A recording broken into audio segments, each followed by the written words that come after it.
Sementara itu, saudara, tradisi bermain layang kleng atau layang khas Aceh selalu dinantikan oleh warga kota Banda Aceh maupun Aceh Besar usai masa panen raya petani.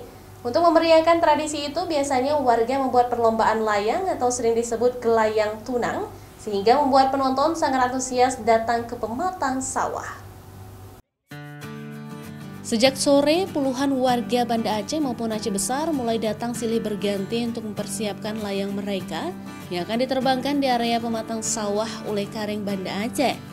Tradisi gelayang tunang atau perlombaan layang selalu dinantikan oleh warga usai masa panen raya petani. Adapun layang yang diterbangkan merupakan jenis layang kleng atau layang Aceh. Rangka layang biasanya terbuat dari bambu sehingga sangat kokoh saat diterbangkan. Selain itu, benang yang digunakan adalah benang gelasan yang mampu menyeimbangkan ukuran layang yang besar agar tidak robek saat diterbangkan.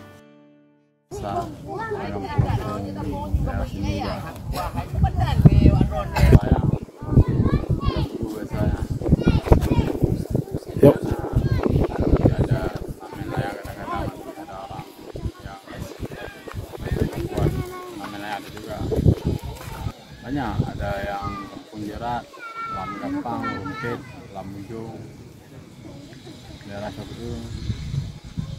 Ini apa namanya, turnamen atau apa namanya dalam itu? Turnamen.